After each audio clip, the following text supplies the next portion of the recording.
Hello and welcome again to the edge of your seat. This episode marks the halfway point in our 100 film retrospective of 2017. Sequels can often be disappointing, but that's not the case at all with Guardians of the Galaxy Volume 2. Picking up shortly after the events of Volume 1, this time we follow Star-Lord as he delves into his family history. Family itself is a major theme here, whether that's biological or created through friend groups. The humour is once again on fire, the visuals are truly cosmic, there's another great soundtrack, and the characters are vibrant and actually deeper than before. This is probably a more personal film than many expected, and it's just incredible to see how these weird assortment of aliens can stir the emotions. Lady Macbeth, yeah, I know, but it's not Shakespeare, is the debut film by William Oldroyd based on the 1965 novella. And what a hell of a debut it is! It's quiet and creepy, moody and tense, visually confident with a stunningly cold performance by Florence Pugh as Catherine, the titular illusion. She's mesmerising to watch, but by the end she's impossible to like, a trait that's shared in various ways by all the characters. The film deals brutally with abuse, infidelity and murder. It's even implied that such things are an inevitability of the listless class of disenfranchised women of the time who are expected to do little and speak less. Mindhorn is going to be one of those cult comedy classics. It's a spoofing love letter to classic shit TV and the seriousness some people take it with. Julian Barrett owns the film as the almost Shatner-like Richard Thorncroft, an over-the-hill actor who can't admit his only memorable role was terrible. Think Alan Partridge, Toast of London, and Garth Marenghi's Dark Place. It's knowingly daft and all the more lovable for it. Alien Covenant is at least better than Prometheus. The visual flair of that film is kept, but the pseudo-intellectual, hand-wavy half-plot is gone, as are the unfathomably stupid characters. They've been replaced by reasonably decent characters who do stupid things for understandable reasons, and a somewhat basic and rote plot. Look, if you've seen an Alien film, if you've even seen Prometheus, you know where this thing is going. And that's not necessarily a bad thing, you just don't need to expect any real shocks. As with the predecessor, it's Fassbender who's the best thing in it, far creepier than any CGI monster, and far more compelling than any human.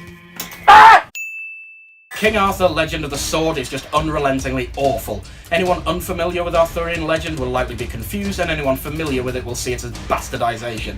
Characters are thinner than paper, existing either to banter or battle if male, or die for motivation if female. Structurally, it just feels like a series of montages or music videos rather than a coherent story, with the battle scenes lifted straight from last-gen video games. Oh, and when it's not being obnoxious or underdeveloped, it's just boring. Look, to be fair, some of it does look pretty, and some ideas have potential, but as a whole, it's just a fucking mess. Colossal feels like an indie version of Pacific Rim. It has the weird premise of a giant monster, like an upright, hairless cat, attacking Seoul every time Anne Hathaway gets drunk and goes to a certain part of her hometown. I expected comedy, and a theme of our actions having consequences on the wider world, but it actually has an even deeper and more socially relevant level that would actually be a spoiler to share, but it does make it one of my favourite films of the year. Pirates of the Caribbean, Salazar's Revenge, has no reason to exist beyond Disney's lust for plunder. The plot is a simple chase for a vague, wish-fulfilling supernatural MacGuffin, with a drunk caricature that used to be Captain Jack Sparrow escorting not Will and not Elizabeth on a quest to undo the third film whilst ignoring the fourth. As most of us do. The titular villain is bland, the comedy's just tired, and the CGI young Depp is nightmare-inducing. Look, there's some decent action, but a lot of it is just shot too poorly to recommend. Clearly, dead franchises should tell no tales.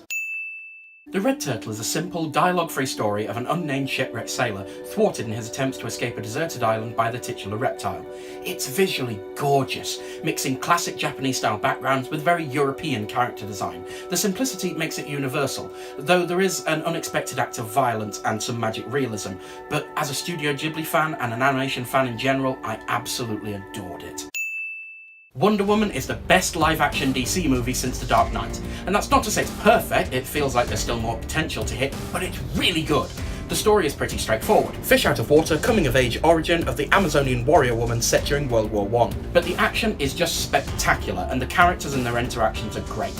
Gal Gadot makes Wonder Woman the most empathetic superhero in recent years. She genuinely cares about saving everyone, and has the power to back it up. Hopefully DC takes the right messages from this in future.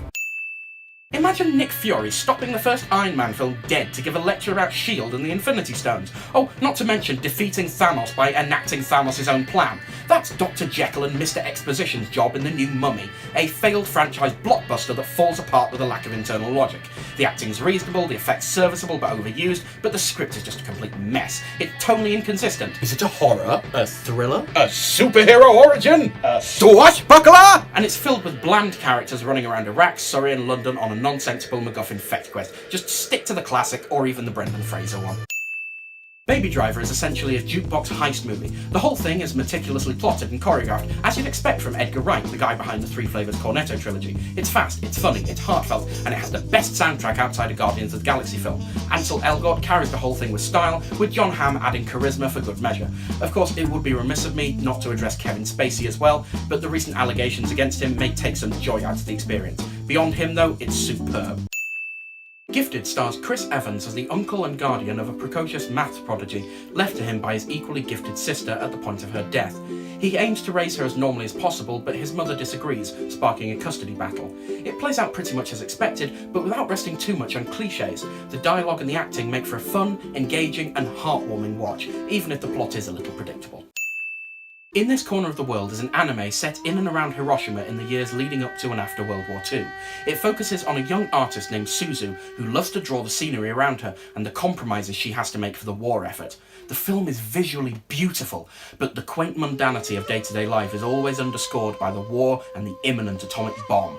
Consider it a companion piece to Ghibli classic Grave of the Fireflies. Spider-Man Homecoming isn't the best Spidey film, or even the best Marvel film this year, but it's still a damn good film in its own right, striking a wonderfully different tone to Raimi's and Webb's versions. Tom Holland walks away with it as easily the best on-screen Spider-Man. He's got both sides of the character absolutely nailed, and Michael Keaton as Vulture is actually a really fantastic baddie. Anyone expecting huge stakes spectacle like Spider-Man 2 might be disappointed. This is a high school character film with superhero flourish, but it really fits, and it makes it stand out against the Avengers pack. Set in the confused aftermath of an unexplained viral outbreak, It Comes at Night tells the story of two families of survivors attempting to live together. It's been billed as a horror, and there's certainly elements to back that up, but really it's a taut, emotional thriller, ratcheting up the paranoia as reality blurs. It won't be everyone's cup of tea. Stay away of Paranormal Activity as your benchmark of quality, but I really enjoyed it as a tense deconstruction of survivalist horror. War for the Planet of the Apes is an instant classic. It concludes Caesar's story from Rise and Dawn, dealing with the aftermath of a war he did not start but is forced into finishing. Andy Serkis, give this man an Oscar already, once again steals the show with tremendous mocap, as do all the apes, who are this time allowed to dominate their own story. And damn what a concluding story it is. It's far more personal a war than expected, as it ties up these characters and themes near perfectly. Honestly, this is the best trilogy closer since Return of the King. Despicable Me 3 is a load of silly fun. Lucy struggles with motherhood, Agnes chases unicorns, the Minions go to prison, and Gru and his twin plan a heist. It's not exactly original, but probably better than the second in the way it all hangs together. The Minions are also in it less, which at this point is a bonus for parents. The whole thing's stolen though by Trey Parker as the cheesy 80s supervillain Balthazar Brat. References and puns fly around him, and he's animated beautifully. Overall, disposable but decent. I've always thought Cars was the weakest of Pixar's franchises. Cars 3 doesn't exactly change that, but it's still better than I expected. It's a generational clash, with Lightning McQueen feeling old and marginalised by younger attitudes and learning to adapt. The old nonsense of the series is still present. How does this world even function? And as a millennial, I feel insulted by the way the youngsters are presented.